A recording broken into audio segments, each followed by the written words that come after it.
Kaka-deploy lang ng US Navy ng isang ganap na autonomous na barko sa unang pagkakataon sa kasaysayan, isang hakbang na posibleng magbago ng operasyon sa dagat. Kayang manatili sa dagat ng hanggang 90 araw at tumawid ng libu-libong milya kahit walang tripulante. Kaya nitong mag-operate ng mag-isa na halos walang pangangasiwa ng tao at kaya nitong maghanap, magmanman at umatake ng mga submarino saan mang panig ng mundo. Lahat ng ito sa mas mababang halaga kumpara sa isang barkong may tripulante. Parang hindi pa rin sapat ang paglalarawan. Ang Sea Hunter ay isang autonomous na plataporma sa dagat na sobrang advanced na nang walang pagmamalabis ay may potensyal na baguhin ang labanan sa dagat gaya ng alam natin. Kaya ano nga ba talaga ang kayang gawin ng Sea Hunter? Paano gumagana ang barkong pandigma na walang tripulante? Ito na ba ang unang senyales na malapit ng tuluyang magbago ang labanan sa dagat? Isang paraan lang para malaman. Maligayang pagdating sa bagong panahon ng US Navy. Siguro.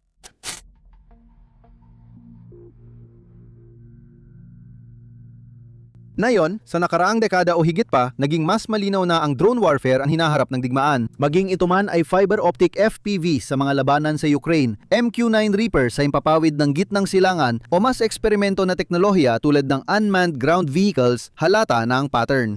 Ang mga digmaan sa hinaharap ay patungkol na sa mga drone at nakikita na rin natin ito sa naval warfare. Ang maliliit na unmanned drone boats ay dinidevelop at dinideploy na sa buong mundo bilang murang paraan para atakehin ang mas malalaki at mahal na barko. Ang teknolohiya rito ay unti-unti nang umaasenso, kaya maagang ipinapakita ang labanan sa dagat ng hinaharap pinangungunahan ng hukbong dagat ng Estados Unidos. Sabi ni Rear Admiral Christopher Alexander, espesyal na assistant sa command ng Naval Surface Forces ng US Pacific Fleet, ito ang binanggit niya sa komperensya. Noong unang bahagi ng 2026, sinabi niya na ayon sa mga projection, pagdating ng 2045, mga 45% ng surface force ay unmanned systems. May saysay ito. Ang mga USVs ay nagpapababa ng panganib sa sundalo at nagpapalawak ng kakayahan ng hukbong dagat sa mas mababang gastos at mas kaunting tauhan. Bilang makabagong puwersang pandigma, ganito ka mananatiling ng unghuna sa nagbabagong pandaigdigang karera ng armas.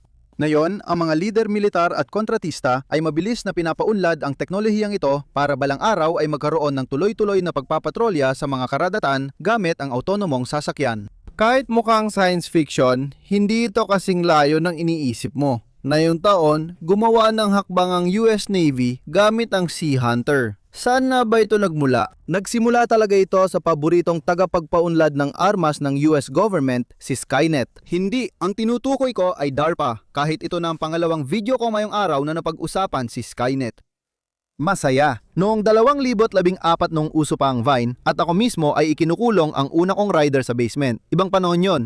Ang DARPA at ang Office of Naval Research o ONR ay gumagawa ng mga plano para lumikha ng programang tinatawag na ACTUV na ang ibig sabihin ay ASW Continuous Trail Unmanned Vessel. Ngayon, ilang minuto pa lang tayong navivideo pero 3 acronym na agad nabanggit. Huwag kang mag-alala, marami pa tayong maririnig. Kung pamilyar ka sa DARPA at ONR, alam mong sila ang kadalasang gumagawa ng pinakaastig at pinakalihim na laruan ng militar ng US gamit ang mga budget na parang hindi nga umiiral. Ganito rin ito. Mahigit 10 taon nang nakalipas, inatasan sila magdisenyo ng prototype ng isang katamtamang laki na barkong pang-ibabaw na walang tripulante o MUSV. Layunin gumawa ng barkong walang tao na makakasubaybay sa mga submarino gamit ang sensor platform. Noong 2016, masisinapubliko ang projektong ito nang lumipat ito mula sa yugto ng pagdisenyo at paggawa ng DARPA tungo sa yugto ng pagsusuri ng ONR sa San Diego, California at tinawag na Sea Hunter. Astig talaga ang pangalan na yon. Dahil sa natutunan nila sa Sea Hunter, kinontrata ng US Navy ang LADOS para gumawa ng pangalawa noong 2017. Ang LADOS ay kilala sa pagdisenyo ng mga experimental na sasakyang pandagat militar tulad ng Sea Shadow na nagawan na rin namin ng video. Panuorin mo rin yon pagkatapos nito kung gusto mo.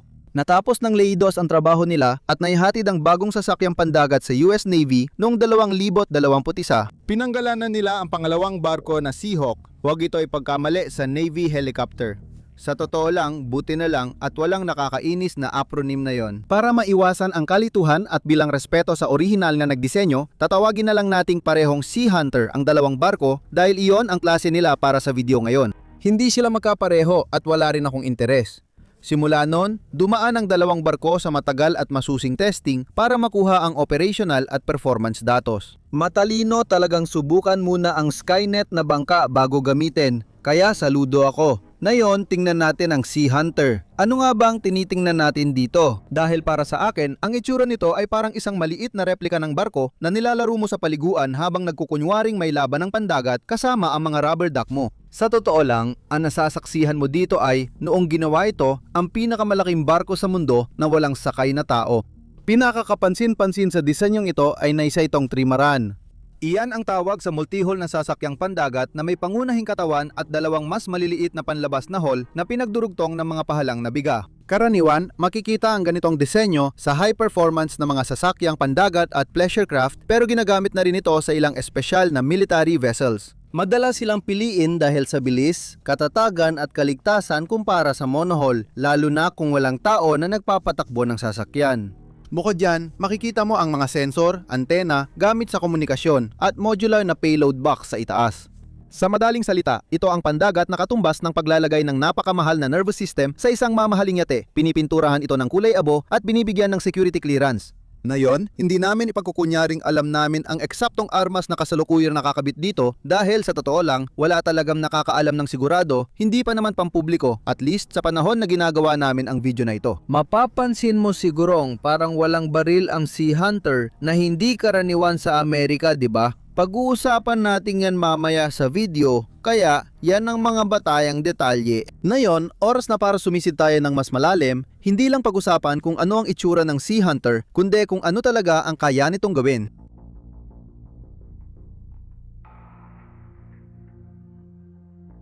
Ano nga ba ang alam natin sa espesipikasyon ng barkong ito at kung para saan talaga ito ginawa?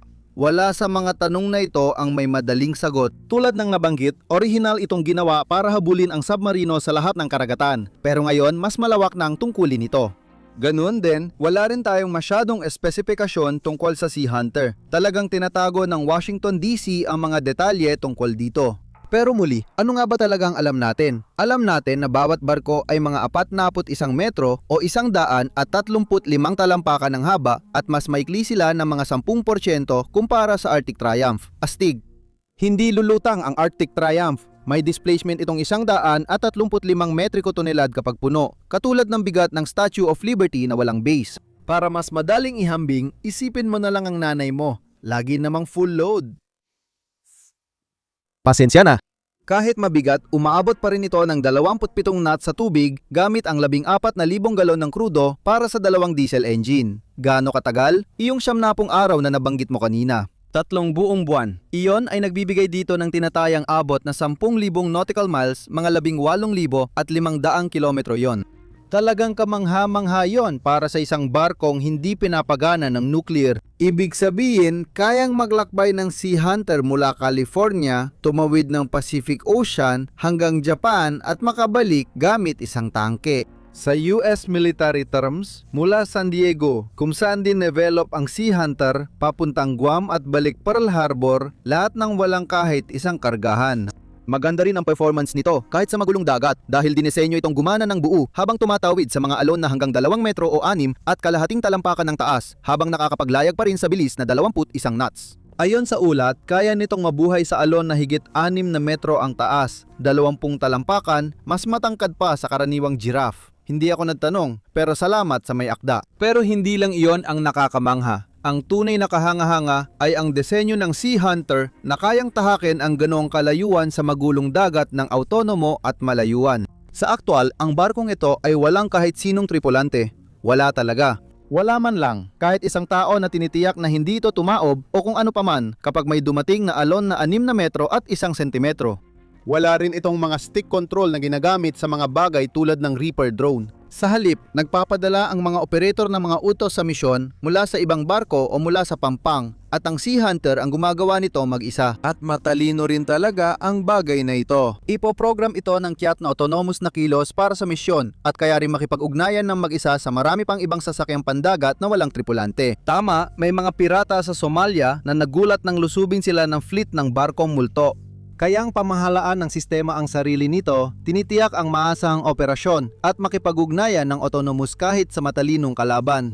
Kaya pa nitong sumunod ng mag-isa sa mga batas at kasunduan sa dagat na naguutos ng ligtas na paglalayag. Ibig sabihin, kaya nitong iwasan ang banggaan sa ibang barko at pigilan ang sarili na pumasok sa teritorial na tubig ng ibang bansa. Kaya nitong gumana ng walang tao basta may mga itinakdang parameter. Simple ito pero kapaki-pakinabang, parang buhay. Hindi naman talaga pero matalino siya. Gusto rin naming linawin na di namin alam paano nila nagagawa ito. Siguro, sa pamamagitan ng artipisyal na intelihensya na sinanay sa mga operasyon ng labanan o posibleng pinapagana ito ng itim na mahika. Kahit ano paman, hindi sinasagot ng DARPA ang mga tawag namin para ipaliwanag ito sa amin kaya hindi talaga namin alam ng sigurado. Ang mas nakakabaliw pa tungkol sa Sea Hunter ay lahat ng kakayahan nito na kaya nitong gawin ng walang karagdagang utos ay sinusubukan na sa orihinal na barko pa noong 2017 ng DARPA at ng ONR. Halos isang dekada nang nakalipas mula noon, ibig sabihin matagal na itong nasubukan, naayos at pinino sa pamamagitan ng tinatawag ng DARPA sa sarili nilang mga salita na operationally realistic scenarios. Nasubukan na ito sa may tao at walang tao na setup kasama ang ibang barko ng US Navy tulad ng USS William P. Lawrence na gumamit ng satellite connection noong 2022. At mahalaga yon dahil iyon ang halos tiyak na paraan kung paano ito gagamitin upang protektahan ang mga barkong may tao na kasama nito. Napoprotektahan nito ang mga iyon dahil mas magaling ang barkong ito sa pagsubaybay sa mga submarino kaysa iba. Ang pangunahing layunin ng Sea Hunter, gaya ng ipinapahiwatig ng pangalan, ay maghanap sa malawak na karagatan ng mga palihim na submarino gamit ang high-frequency fixed sonar array bilang pangunahing kagamitan. Kapag natukoy na ang submarino, pwede na silang subaybayan o labanan depende sa dami ng block na gustong gamitin laban kay Ivan. Gumagastos ang ibang bansa ng malaking resources para itago ang kanilang mga submarino, kaya malaking kalamangan ang pagkakaroon ng mas murang drone na kayang subaybayan ang mga ito. Ang dahilan kung bakit gumagastos ng napakalaking pera ang mga bansa sa mga submarino ay dahil karamihan sa mga ito ay halos hindi matukoy, depende sa sitwasyon. Malawak ang karagatan, Gofiga, at malayo na ang narating ng teknolohiya ng submarino mula sa panahon ng German U-boat. Ang teknolohiyang air-independent propulsion ay nangangahulugan ang mga diesel electric na submarino ay sobrang tahimik at kaya mas mahirap silang matukoy. Maaari rin silang manatili sa ilalim ng tubig na matagal na panahon, mas mahaba kaysa sa mga nauna sa kanila, na ibig sabihin ay kaya nilang magtago hanggat kinakailangan sa madilim na kailaliman para hindi sila matuklasan. Sa madaling salita, ang makakita ng isa ay napinagmumukhang napakadali ang maghanap ng karayom sa dayami. Parang naghahanap ka ng isang itim na butil ng buhangin sa disyerto sa gabi habang malaya itong gumagalaw saan niya gusto. Nagkakaroon ng problema ang Estados Unidos at kanilang hukbong dagat dahil sa mga submarino na kaya magpalapit sa baybayin ng kalaban nang hindi namamalayan, gaya ng ginagawa ng China, Rusya at sinumang iba pa na gustong sumilip. Dahil dito, sila ang ilan sa tunay na banta sa lupa ng US at surface ship ng US Navy. Ito rin ang dahilan kung bakit nilika ang Sea Hunter. Isipin mo kung may fleet ng autonomous Sea Hunter drone na laging nagbabantay sa iba't ibang bahagi ng karagatan. Bigla, maaari mong matagpuan ang butil ng buhangin na iyon. Sa panig ng opensiba, maaari mong ikalat ang mga drone na ito sa buong mundo sa mga internasyonal na tubig, tahimik lang na gumagalaw at sinusubaybayan ang mga submarino bago pa man sila makalapit sa mga tubig ng US. Dahil sa doktrina ng US sa komunikasyon sa digmaan na inuuna ang modelong any sensor, any shooter, agad nagiging mas vulnerable ang mga submarino kapag na-detect sila. Mas maraming sasakyang pandagat na walang tripulante ay nangangahulugan ng mas maraming sensor at mas maraming sensor ay nangangahulugan ng mas mataas na kakayahang makita ang mga dating hindi nakikitang kalaban. Ngayon, hindi mo na kailangan ng YouTuber para malaman kung gaano kalaki ang epekto nito sa digmaang pandagat. Samantala, ay langang huminto sa daungan ang mga sasakyang may tripulante para sa maintenance, refuel at palitan ng tao. Pero ang mga robot tulad ng Sea Hunter hindi napapagod. Sa teorya, kaya nitong subaybayan at habulin ang mga kalabang submarino saan mang panig ng mundo na mahalaga sa orihinal na disenyo ng DARPA para sa sasakyang ito. Isipin mo ito parang thought experiment sa invisible na suso na papatayin ka kapag nahawakan ka. Ang Sea Hunter ay parang suso pero kaya nitong maglayag ng 27 knots at posibleng maghulog ng depth charges sa'yo. Kung nasabi ko na ito dati, inuulit ko. Kahit nakakatakot ang US military, kulang pa rin yon. May mas depensibo at sumusuportang kakayahan pa rito. Maaring isipin na may ilang fleet na laging naglalakbay sa silangan at kanlurang baybayin ng US na 24 na oras, 7 araw nad-iskan para sa banta sa mga inlet, daungan at sensitibong lokasyong pandagat. Dahil wala itong tripulante, maaari rin itong magbigay ng karagdagang suporta at supply para sa mga may tauhang barko ng US Navy, nagdadala ng mga bagay tulad ng mga misil at torpedo sa mga barkong nakadeploy na nagbibigay din sa mga barkong iyon ng mas malawak na saklaw ng operasyon. Pwede mo ring isipin na may iilang ganito sa paligid ng mga carrier fleet para hindi makalapit ang submarino sa mga pangunahing barko. Ang punto ay, kahit paano mo gamitin ang Sea Hunter, kaya nitong gawin ng isang bagay na sobrang kapaki-pakinabang para sa iyo. Dito mo mapapansin na ang ganitong teknolohiya ay hindi lang panghanap ng submarino. Marami pa itong gamit. At ang DARPA na talaga namang matatalino ay napansin din ito. Ayon sa Navy, makakatulong ang mga barkong walang tao sa maraming misyon sa dagat dahil sa dami ng gamit nito. Dahil dito, nag-evolve ito sa paglipas ng panahon mula sa pagiging isang barko na pangkontra lang sa mga submarino, naging mas pangkalahatan na ito, mission specific at walang tao na talagang nagpapakita ng laki ng potensyal ng kakayahan nito. Isa sa mga hayagang tinalakay sa US Navy ay ang operasyon ng pagtanggal ng mga mina sa dagat na may katuturan naman. Mas ligtas gamitin ang drone sa mga minadong lugar kaysa isugal ang sundalo. Madali rin itong gawing barko para sa pagmamanman at reconnaissance dahil matibay at matagal mag-operate. Maaari ring gawing tagapagmanman ang mga Sea Hunters na mauuna sa mga barkong may tao, maghahanap ng kalaban at lalapit sa mga target na mataas ang halaga tulad ng mga aircraft carrier ng kalaban o maging ang China. Hindi lang ito ang posibilidad, maaari rin itong maging mobile maritime data relay na magtatayo ng temporaryong communication networks para sa fleet o sa mga civilian emergency. Pwede rin itong gawing barko para sa search and rescue para sa mga sundalo at sa mga sakunang sibilyan, gaya ng sa bumagsak na eroplano sa dagat. Pwede rin itong gamitin sa pangmatagalang environmental monitoring tulad ng pagsubaybay sa temperatura ng dagat, polusyon at buhay dagat. Pwede rin itong gawing pain, ginadaya ang isang malaking barko para iligaw ang kalaban. Kaya nitong imapa ang undersea cable at inspeksyonin ang mga mahihinang offshore infrastructure tulad ng oil pipeline at wind farm na madalas targetin ng agresibong bansa. Ang otonomiya at haba ng pananatili ng Sea Hunter sa operasyon ay nagbibigay rito ng kakayahang gawin halos lahat. At lahat ng yan ay bago mo pa man isaalang-alang ang paglalagay ng kahit anong uri ng armas sa halimaw na ito. Malamang electronic warfare ang susunod na hakbang dahil hindi pa natin nakikita ang DARPA na gamitin ang Second Amendment rights nila para lagyan ng AR-15 ang barko.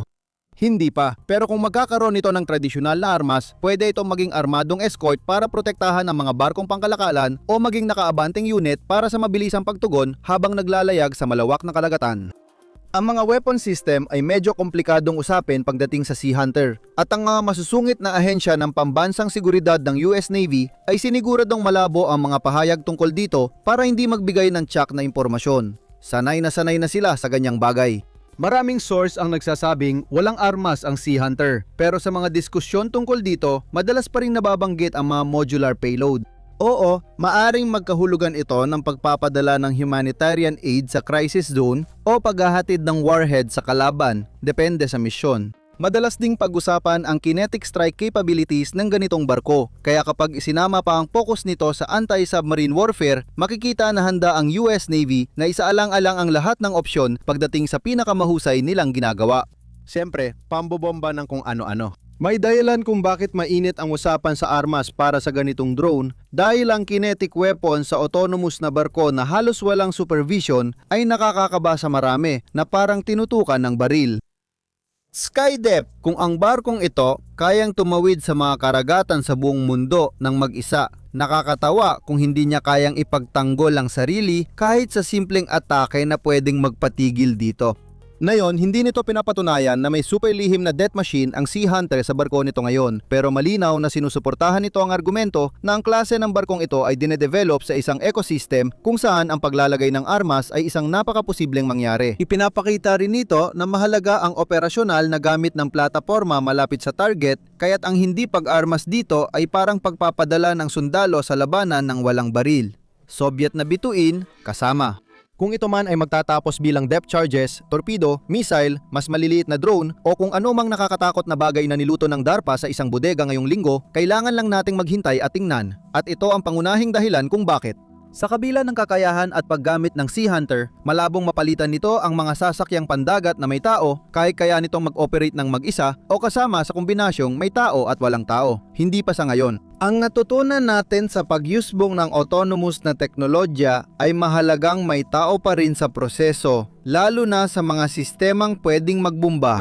Sa kabila ng lahat ng benepisyo nito, kapag kumikilos ng mag-isa, may argumento na mas magiging epektibo ang Sea Hunter kapag kinokordina ito kasama ng mga sundalong tao. Bukod sa flexible na misyon, pwedeng patakbuhin ng isang crew sa lupa ang maraming autonomous fleet na mas tipid kaysa tradisyonal na fleet na may maraming manpower.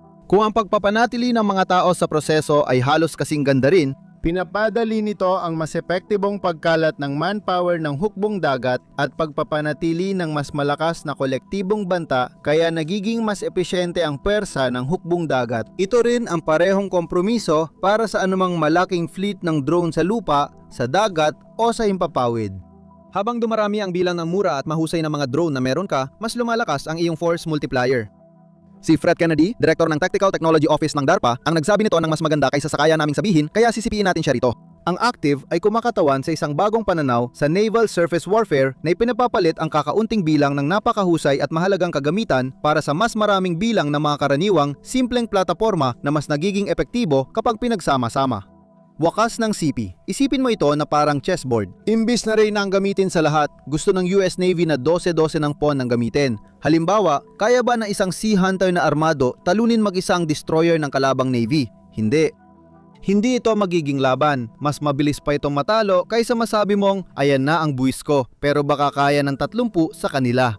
At mas mura silang gawin at patakbuhin. Ang Sea Hunter ay unang dinevelop sa halagang humigit kumulang $20 milyong.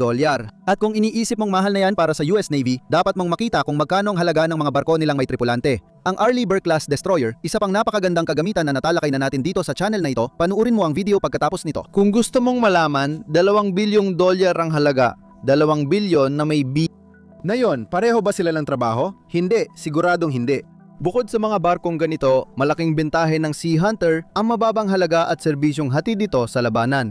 Kami na rin ang nagkwenta kaya hindi mo na kailangan pang gawin. Ibig sabihin, makakabili ka ng 100 Sea Hunter sa halaga ng isang destroyer at dahil walang tripulante ang kailangang pakainin o patuluyin, mas mababa ng napakalaki ang gastos sa operasyon. Kung titingnan mo, nasa $15,000 hanggang $20,000 kada araw ang gastos kumpara sa $700,000 kada araw para patakbuhin ng isang modernong destroyer na may tripulante. Yan ay 35-47 beses na mas mura. Walang kailangan para sa accessibility, mga sistema ng suporta sa tripulante o kahit ano pang ganong bagay. Ibig sabihin, maaari kang magkaroon ng mas pinahusay at mas matipid na disenyo. Kaya ano na ang lagay ng Sea Hunter ngayon? Nasaan na tayo sa development nito at kumusta ang US Navy sa kanilang drone program?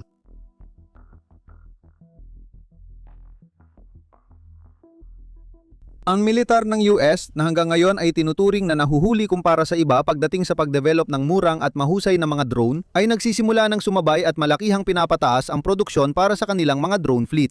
Noong 2025 lamang pinalaki ng US Navy ang bilang na maliliit na USV na mayroon sila mula 4 lang hanggang sa daan-daan. Malinaw na nagustuhan na ni Tito Sam ang paggawa ng mga drone at wala kaming nakikitang palatandaan na ito'y mababawasan sa lalong madaling panahon. Binababago na ng US Navy ang proseso ng pagkuha dahil sa pag-USibong ng drone warfare at nagtatag sila ng marketplace model para mapabilis ang pagkuha ng mga disenyo ng MUSV gaya ng Sea Hunter. Hindi ibig sabihin na makakabili ka ng drone mula US military sa Amazon o iba pa. Espesyal ang marketplace na ito at iisang customer lang pero malaki ang gastos nila.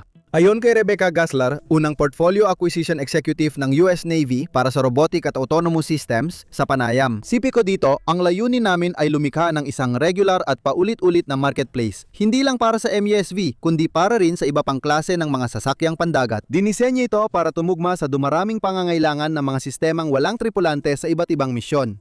Wakas ng CP. Ngayon, ang hukbong dagat ay naghahanap ng mga kumpanyang kayang may pasubok sa tubig ang mga disenyo ng MUSV pagsapit Setyembre 2026. Si Tito Sam ay talagang hindi nagbibiro dito na binibigyang diin ang matinding pangangailangan ng sandatahang lakas para sa mga drone at ang matinding interes na makipagtulungan sa mga disenyong napakaunlad na at dumaan na sa maraming pagsusuri. Inabot ng halos isang dekada bago naging operational ang Sea Hunter, kaya hindi na makapaghintay ng ganong katagal ang Washington DC para sa ibang epektibong disenyo. Ano nga ba ang Seahawk at Sea Hunter? Nasaan na sila ngayon? Sa totoo lang, ganap na silang na-deploy bilang bahagi ng US Navy Surface Fleet noong Enero 2026. Oo, sa ngayon, dalawa pa lang sila. Pero malayo pa ito sa huli na magdadala ng watawat ng Amerika at maghahatid ng kalayaan sa isang bansa sa gitnang silangan na malapit sa inyo. Ayon kay Kapitan Garrett Miller, Commodore ng Surface Development Group 1 sa Surface Navy Association Conference sa Washington noong Enero, ang dalawang drone ay hindi na raw mga experimental na barko. Mapapasailalim sila sa kontrol ng fleet at itatalaga sa surface forces para makalabas at magampanan ang tungkulin. Wakas ng pahayag, sigurado akong malaki ang magagawa nila. May plano na i-deploy ang isa sa dalawang barko sa US Carrier Strike Group na nagpapakitang tapos na ang experimental at testing phase at papunta na sa totoong operational deployment. Di natin alam kung aling barko ang sasama sa carrier o kung saang carrier group ito ay tatalaga, pero alam nating may pupuntahan ito. Pero dahil sa kasalukuyang kaguluhan sa gitnang silangan noong unang bahagi ng 2026, kahit na malamang na ganoon pa rin ang sitwasyon, kahit kailan mo man ito pinapanood, posible nating makita na ang isa ay papunta na sa Gulf of Oman sa lalong madaling panahon. Tulad ng lahat ng bagay tungkol sa Sea Hunter, tinitipid ng US ang detalye para hindi alam ng kalaban ang plano nila. Pero hindi lang yon. Sabi rin ni Kapitan Miller, hindi ba siya yung lalaki sa mga video game na iyon? Kapitan Miller? Siya ba yung lalaki? Hindi ko alam. Sabi ni Kapitan Miller, plano ng US magtayo ng 3 bagong USB Early Command Divisions para mapalago ang kakayahan at pag-unawa sa teknolohiyang ito habang umuunlad ang plataporma. Inaasahan na magkakaroon ng operational USB squadrons ang US Navy sa bawat fleet at magiging maganda ito para sa Washington DC kahit maabot lang nila ang kalahati ng galing ng Sea Hunter. Sa 2027 ang plano ay magkaroon ng 11 MUSB sa kanilang inventaryo na kung susumahin mo, ibig sabihin ay balak nilang tapusin ang siyam pa ngayong taon bilang dagdag sa kasalukuyang 2. Pagsapit ang 2030, inaasahan ng Navy na magkakaroon sila ng mahigit 30 nito at mula ron, sino ang nakakaalam? Posibleng umabot sa daan-daan ng mga ito sa loob ng isang dekada o higit pa. Gayunpaman, kahit na binigyan natin ng matinding papuri ang Sea Hunter class na yon dahil talaga namang mukhang napakagandang plataporma nito, hindi tayo ganoon ka-inosente para hindi kilalanin na marami pang kailangang gawin. Sa kabilang banda, ang doktrina ng MUSVs ay binubuo pa. Alam natin ang kakayahan nito, pero iba pa ang usapin kung paano ito pinaka-epektibong gagamitin sa modernong labanan sa dagat. Marami pang tanong na kailangan sagutin, lalo na't kakaunti pa lang ang karanasan nito sa aktual na operasyon. Sino ang magpapasya sa mga utos at direktiba ng Sea Hunter? Saan ito dapat ilagay sa isang task group? Anong iba pang mga barko ang pinakamainam na ipares dito para masulit ito? Anong misyon ang dapat unahin? Gaano kalaking otonomiya ang kayang ibigay ng mga commander? Paano dapat ibahagi ang datos sa mga barkong may tauhan? Anong patakaran ang gagamitin para pamahalaan ang pag-eskala? Anong antas ng pangangasiwang pantao ang kailangan? Maraming tanong talaga. At ang tanong, titigilan ba nila ang panunukso at ikakabit na lang agad ang death ray? Noong nakaraang taon, ang sagot ay malamang hindi. Pero gusto naming malaman ang sagot sa mga tanong na ito, US Navy. Kung seryoso ang Navy, dapat nilang patunayan na ang Sea Hunter ay hindi lang remote-controlled na bangka na kayang maglayag mag-isa. Kailangan itong i-integrate sa tamang bahagi ng fleet gamit ang tamang konsepto ng operasyon dahil napakahalaga nito para masiguradong magiging pinakamabisa ito. Walang shortcut sa tunay na karanasan sa totoong mundo. Gamitin nating analogy ang American football. Kahit di ko ito masyadong gets, subukan natin. Alam ng US Navy kung paano gagamitin ang Sea Hunter pero ginagawa pa rin nila ang playbook. Baka may ibig sabihin ito sa inyo mga Amerikano. Minsan, kailangan mo lang subukan tumakbo kasama ang bola at alamin kung ano ang effective. Gets ko ang analogy na yan. May tanong din tungkol sa maintenance na malaking hadlang din. Autonomous ang barkong ito, dinisenyo para sa magagaspang na dagat at naval battlefield. Marami sa mga taon nito ay gugugulin sa deployment, hahampas-hampasin ng kalikasan at babarilin. Pwede bang may malakas na alon na makasira ng electronics o makayupi ng antena? Ano mangyayari kung tamaan ng malaking bato at maputol ang komunikasyon? Ilang putok ang kayang tiisin bago tuluyang tumigil sa paggana? May backup ba kung pumalya lahat? Wala namang tao sa loob. Siyempre, ayaw mong may isa sa mga ito na nakalutang na lang na walang silbi kung tumigil sa paggana. Para sa isang bagay na ilalagay sa operasyon ng mas matagal habang naghahanap ng mga submarino at iba pa, ito ang mga uri ng problema na, alam mo na, kailangang ayusin. Heto ang isang halimbawa. Noong 2011, nagkaroon ng autonomous na biyahe ang Sea Hunter mula San Diego papuntang Pearl Harbor bilang bahagi ng testing phase. 3 beses itong kinailangang akyati ng escort ship sa papunta nitong biyahe para ayusin ang mga problemang mekanikal gaya ng pagtigil ng makina at mga issue sa generator. Hindi na kailangang sabihin na ayaw mong gawin yon kapag nagsimula na itong barilin. Pero wag mo ring agad husgahan na isa lang itong sirang makina na walang kwenta. Natapos ang pabalik na biyahe ng walang aberya sa loob ng 10 araw. Pero malayo ito sa 70 araw na sinabi noon at nangyari ang test na iyon 7 taon na ang nakalipas. Kung handa nang i-deploy ang Sea Hunter na yon, malamang naayos na ang karamihan sa mga problemang hindi naman dapat nangyari sa maintenance. Hindi natin malalaman hanggat walang dagdag na impormasyon at ang mga teknolohiyang ito ay hindi rin hiwalay sa geopolitika. Maaring gustuhin din ng ibang mga bansa na gumawa ng katulad nito bilang isang paraan ng pagtitipid kung wala ng iba pa. Ginawa ng China ang pinakamagaling nila, gumawa ng kopya at dinevelop ang mas matulis nilang bersyon. Umasa ang Washington DC na hindi taglay ng Sea Hunter mula sa Timu ang lahat ng kakayahang operasyonal ng orihinal. Marahil kaya rin marami pa tayong hindi alam na detalye tungkol sa barko. Mas mainam para sa US na sarili nila lang ng Pentagon ang impormasyong iyon. Sa huli, hindi natin masasabi ng sigurado kung kumusta ang magiging takbo ng Sea Hunter sa aktual na deployment. Mukhang maganda ito sa papel, gaya ng itsura nito sa tubig. Pero hanggang hindi pa nito napapatunayan ang sarili sa aktual na deployment, gaya ng maaring ginagawa nito ngayon. Habang nag-uusap tayo, hindi pa malino kung ito ay magiging isang mahusay at kapaki-pakinabang na barko na may kakaibang alok o isang bagay na magbabago sa labanan sa dagat. Pero sa tingin namin, pagdating sa kahanga-hangang barkong ito, si Rear Admiral Christopher Alexander marahil ang pinakamahusay na naglalarawan ng nararamdaman namin tungkol dito. Iko-quote namin siya dito, ang hinaharap ay ngayon na. Mga sistemang walang tao, mga autonomong sistema, AI, hindi na ito ang hinaharap. Nangyayari na ito ngayon. Wakas ng sipi at salamat sa panonood.